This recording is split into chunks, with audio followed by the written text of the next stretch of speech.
Hey everybody, what's happening? Brent Axe here from syracuse.com. We're live on the Syracuse Orange basketball Facebook page, and we're coming off the heels of a regular season-ending loss for the Syracuse basketball Orange. They go to Clemson, fall to the Tigers, 67-55 is the final score. So we're here chatting about this one live on Facebook. If you are watching later on YouTube, we do put this up on YouTube on the Syracuse Orange Sports YouTube page. Up on my recap on syracuse.com or however you found it on YouTube. We do thank you for that, but we are here live after every Syracuse basketball game thanks to Krau's health. So you guys like and share this post. Let everybody know that we're here chatting if you are here live, and a lot to get into here as Syracuse ends the regular season with a 19-12 record, 10-8 in the ACC. Pardon me, Clemson gets a much-needed ACC win. They finish at 19-12 as well, 9-9 in ACC play for them. Clemson really needed this game. Clemson is the epitome of a bubble team. They needed a boost to their resume. They probably need a win or two in the ACC tournament to feel really good about their NCAA tournament chances. Syracuse, for all the frustration that we'll get into, and I know you guys are going to get in the comments and express your frustration about this loss, as you should, a second-half collapse for Syracuse in this one, as we'll get into here momentarily. But Syracuse is still in firm position for the NCAA tournament.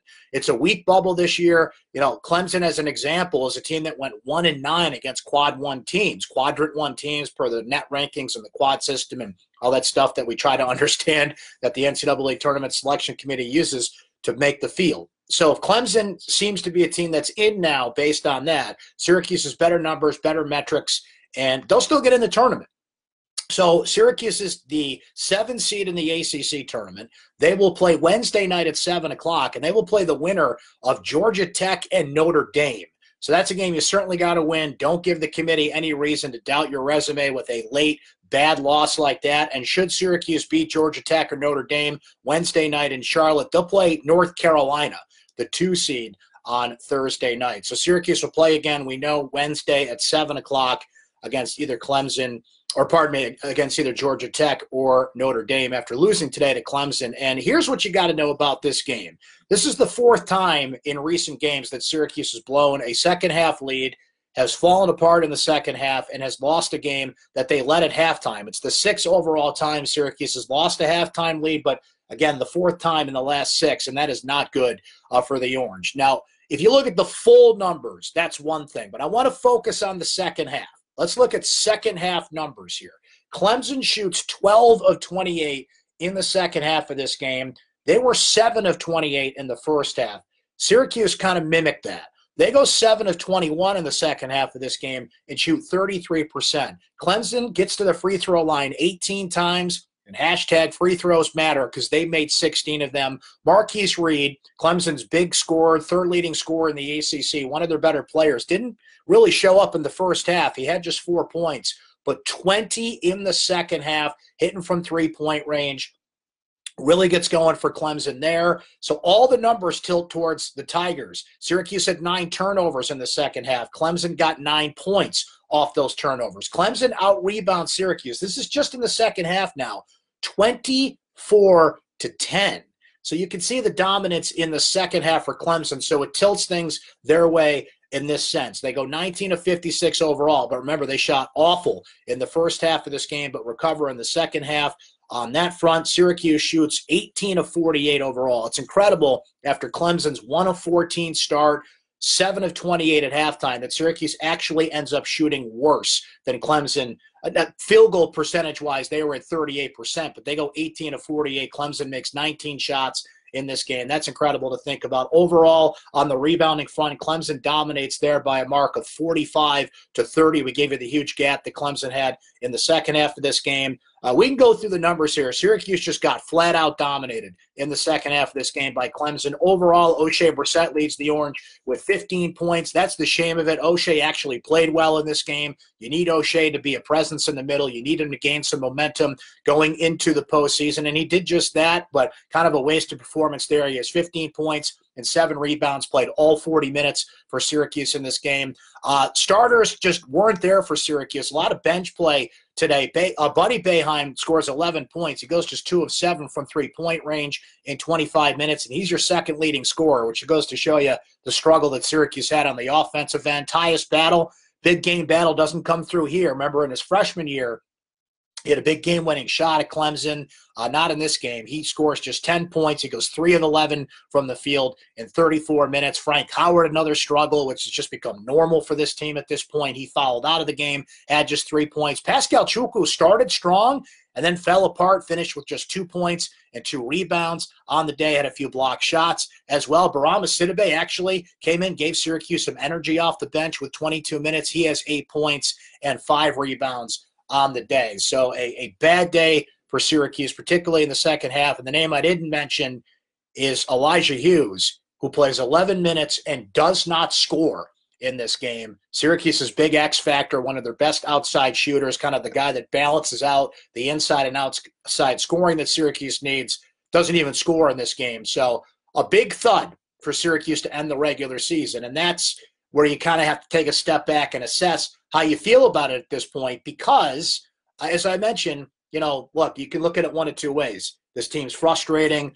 They're not trending the right way, and a lot of frustrating things that you guys are commenting on here, and I can't really refute a lot of them, particularly how bad Syracuse played in the second half, and some complaints about lack of adjustments, turnovers. I didn't even give you the turnover numbers. Let's look at those.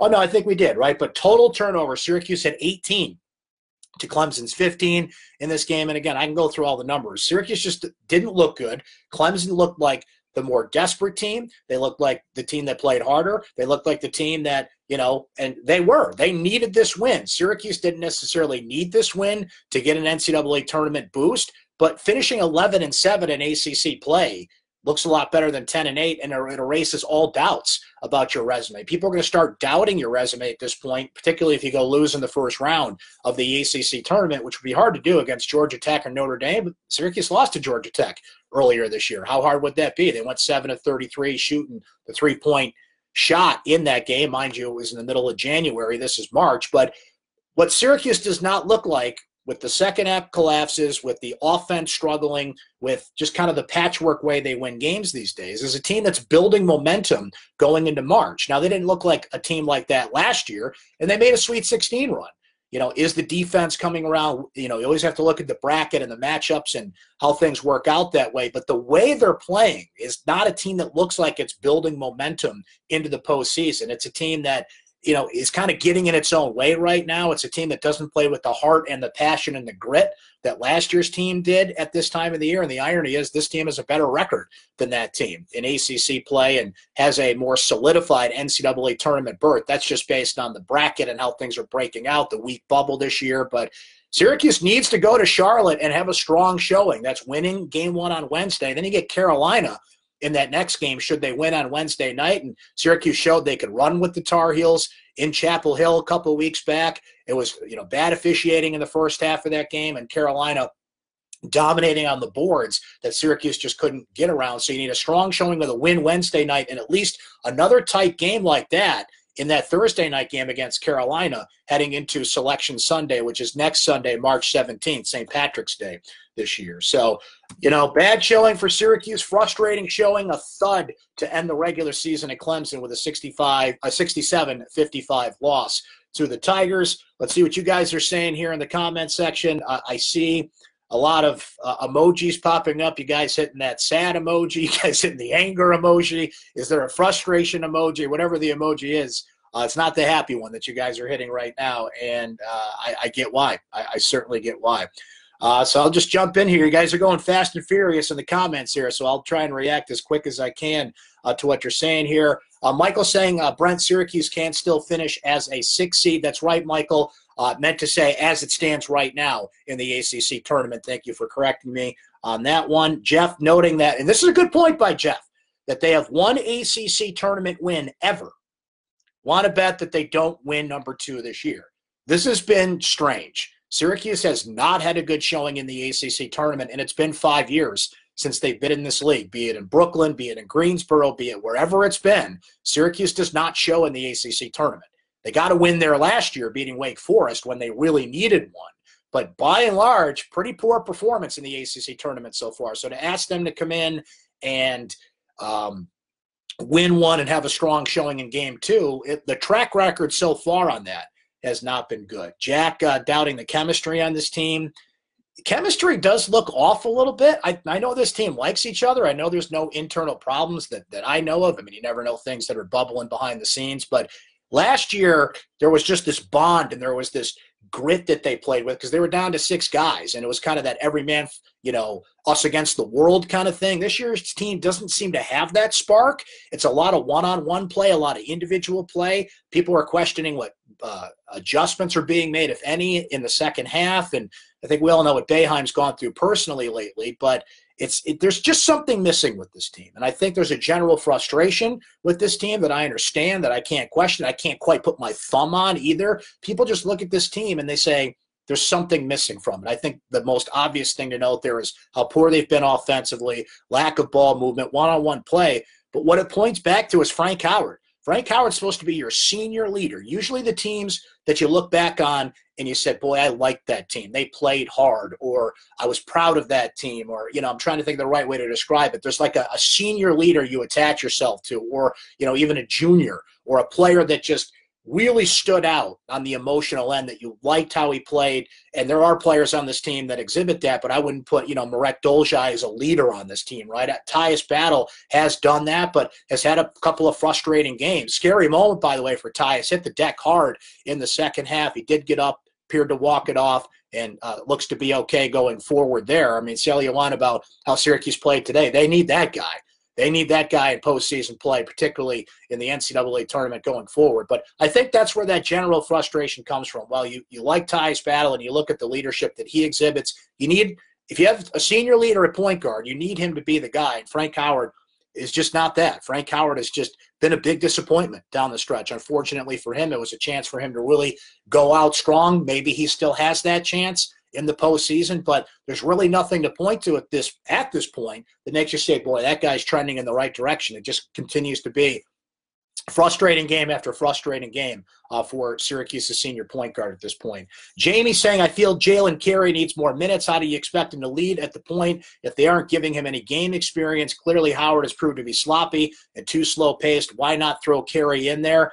It's a great question, and I know why. I know how Jalen has struggled in games.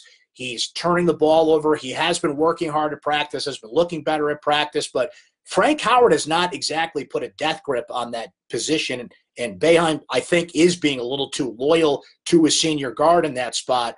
So you can look at it both ways. Carey's not ready to have a big leadership role on this team. He's not ready to have big minutes because he's struggled when put in that spot so far. But Frank Howard hasn't exactly pushed him aside and said, wait till next year, kid. So getting him, experience, it's kind of a two-sided sword, because you don't just want to experiment with a freshman, getting him whatever it is, 8, 10, 12 minutes in important games down the stretch. But if you need him to come off the bench and relieve Frank Howard, and Howard got into foul trouble today, Boeheim kind of mixes the lineup a little bit more, putting Tyus at the point, or, mixing things around as opposed to putting Jalen Carey in there. It's a valid question. I think the answer is Jalen just hasn't proven it in games when he's been there so far, and what they see in practice day in and day out, it makes them hesitant to put him out in game situations. But this is a question of depth, and your senior point guard's not playing well. Maybe if Jalen had a little more experience, just kind of thinking out loud, he could come in and give you some positive minutes here, but he's got to be able to prove he can do that. And I think we're forgetting Jalen does struggle. He turns the ball over. I like his aggression. I like when he gets in there and gets in the paint and tries to make things happen. But, it's not like Syracuse is keeping the turnover numbers down in losses to balance that out. So it's a fair question. It really is. John saying you can't teach heart. Mike saying, and I lost Mike's comment there. Sorry about that. Heather agreeing, saying that Frank Howard has not lived up to the responsibility at this point. Howard and Brissett, huge disappointment this year. Brissett's gone up and down, Keith, this game. Certainly you got out of O'Shea Brissett what you needed. But coming into this game, he had shot 31% in his last 6. He had not made a three-pointer, and I don't need I'm all over the place now. I don't need O'Shea Brissett making a lot of three-pointers at this point if I'm Jim Boeheim. He was aggressive inside. He got rebounds today. Today he was fine, but he hasn't been the consistent player you need. And I think Mike Waters and I talked about this on Orange Weekly this week. Hope you can check out our weekly video. It comes out on Fridays called Orange Weekly on our Syracuse Orange Sports YouTube page. I think O'Shea Brissett's the most important player in the postseason for this team for reasons we've already mentioned. Teams are going to key in on Tyus Battle. Frank Howard's too inconsistent. Syracuse gets nothing from the inside scoring from other players. I thought Barama Sidibe had good minutes today, as we mentioned, but he's been so flighty and inconsistent, you can't count on that. You need O'Shea Brissett to balance things out. What you didn't get today was Elijah Hughes scoring. Now, Elijah's been on a good trend prior to this. He's been in double figures, 5-6 straight games. We know what he can do when he's on. Today, he had an off game. He has one off game in the tournament, though. Syracuse could be cooked because he's the balance in the outside scoring that you need to allow O'Shea and Tyus to work inside at this point. So I agree with you generally, but O'Shea, had a good game today. He did exactly what you need him to do in this particular game. James, Brent, your thoughts on Boeheim not checking on Tyus after a serious fall? I think he did. Brad Pike came out, worked around. He did go to the sideline. I didn't see a continuous camera shot. I would assume that Boeheim did check on him at some point. And, Boeheim also relies on what Brad Pike, the trainer, tells him when he comes to the sidelines. I don't think that's really a big deal at all. They checked on Battle. I mean, I didn't see a full camera shot, right? Unless we had a full, CBS kind of determines what they show in the different camera shots there. Maybe I missed that, but I'm pretty sure that Boeheim would have checked on a guy. He didn't come out on the court to check on him, which, maybe he should have, but, now we're picking nits at this point. He turned out to be okay, thankfully. Daniel mentioning Elijah had a few turnovers in this game as well. Andrew saying, what's the current status on sanctions? Sanctions are gone. That's all in the past. It's all behind them.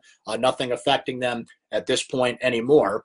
Heather saying that Frank's had far more than enough chances. Maybe putting some more responsibility on Carey would spark something. He's young and seems like you got to give it a chance. Again, I really can't dispute that at this point because Frank's not exactly doing anything at this point that makes you say he commands the minutes and the time. You're taking a big risk, though, hoping that a freshman can come in at this time of the year in the middle of March and can run the point. It's one thing to put a freshman in other positions, let him shoot, let him come off the bench. Buddy Boeheim's a perfect example of this. Buddy can come off, play some minutes off the bench, play off the ball. When you're the point guard, it's an entirely different situation. And I think that's the line of thinking there. But Frank Howard is not proving to be that guy right now. Antonio saying they showed Battle get frustrated with Boeheim during a timeout. I did see that. Boeheim kind of had his hand on him, was trying to talk to him. Tyus was talking to somebody else. I think it was frustration spilling over during a timeout. And, we really saw that. 43-24. That's what Clemson outscored Syracuse in the second half of this game. I mean, it comes down to this has been a bad second half team. You can say it's lack of adjustments. You can say it's, there's a pattern there. Now, Virginia was just a fluke, 18-25 from three-point range, but it was three key guys that scored there. Today it was Marquise Reed with 24 points. Duke, it was R.J. Barrett with 30. There's always that one guy that Syracuse can't keep track of that hits threes and really rolls, and that's where you got to press. That's where you do have to make some adjustments second half-wise. Not man-to-man. Syracuse just doesn't play man-to-man defense, but there always seems to be that one player that stands out. And that being said, R.J. Barrett's one of the best players in the country. Marquise Reed is the third leading scorer in the ACC.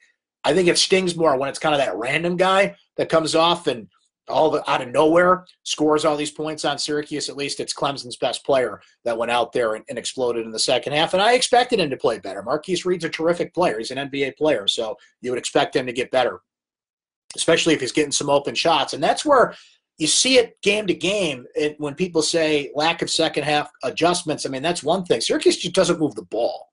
It's a lot of ISO, one-on-one play where you saw Clemson move the ball around the perimeter, get a lot of open shots in the second half. Mike saying, how about saying we're just not good? As you wish, Mike. They're just not good. How about that? I mean, they're 10-8 in the ACC. They're going to make the NCAA tournament. I'd say that if they, had a losing record at this point. But they're not playing good. They're not playing well. Certainly, we can say that. So, as you wish, sir. I gave you your command there. Let's see. Daniel saying, actually, Syracuse doesn't even play zone defense. Okay, now we're getting weird. Now we're getting weird in the comments here. They don't play it well at times, but they certainly do play a zone defense. Jeff saying they're boring on offense. And yeah, you guys, boy, you're frustrated today. I don't blame you. You guys just vent, you do your thing in there, and I certainly don't blame you for that.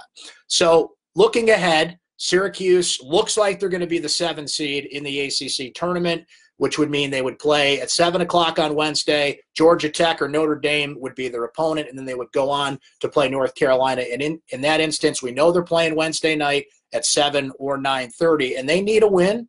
Not only forget the tournament resume, because they are in the tournament. What Syracuse needs is a strong performance to get back on track, but see, now you're beating a weaker team. I know Syracuse can beat Georgia Tech or Notre Dame. They lost to Georgia Tech earlier this season. I realize that, but you got to beat that team. You cannot have a thud at the ACC tournament, which Syracuse, as somebody brought up before, has done. And then if it is North Carolina the next night, no matter who it is on Thursday night, should Syracuse win Wednesday, it's going to be a good team. A good, strong showing, correct? What has ailed them? Get Frank back on track, get Tyus back on track, get some sort of, resemblance of momentum going into the postseason. Syracuse got in last year, built themselves up in the first 4, used that zone defense to their advantage again. Remember, played some close games in that first 4. They didn't roll through it, but made their way to the Sweet 16. Syracuse wasn't supposed to be in the tournament 2 years ago, or 3 years ago now, and made the Final Four, right? Syracuse is just one of those teams, and I know there's been some thuds in the NCAA tournament. They lost in the second round to Dayton, didn't even make it the next year by self-imposed ban, but the recent trend for Syracuse in the last few years is if they make the tournament, they're going to make a strong run. So what's going to be the story with this team? Because this team doesn't seem to, at this point, have those indicators, but they've got the zone in their back pocket, and you always can get a hot shooting performance. You always can get teams that just aren't used to playing Syracuse, as many of these teams are. Clemson already saw them once this year. ACC teams that kind of, eat each other as they go through the ACC schedule. So I'm very curious to see what kind of bracket breaks out for Syracuse and if they can lean on some of their old tricks in NCAA tournament play. But first, we got to go through the ACC tournament, and that's when we'll join you again here on Facebook Live, presented by our friends at Krause Health. Wednesday night, whatever the time is, either 7 or 9:30, we will be right here after that game chatting live here on Facebook. We'll do it throughout the ACC tournament and however far the Orange make it in the NCAA tournament as well, because it is all one and done from here. It is all postseason play. Syracuse ends the regular season with the loss to Clemson today, 67-55. Thanks for hanging with us here on Facebook Live, presented by Krause Health. Enjoy the rest of your weekend. We'll meet you right back here again on Facebook Live Wednesday night after the Orange play in the ACC tournament.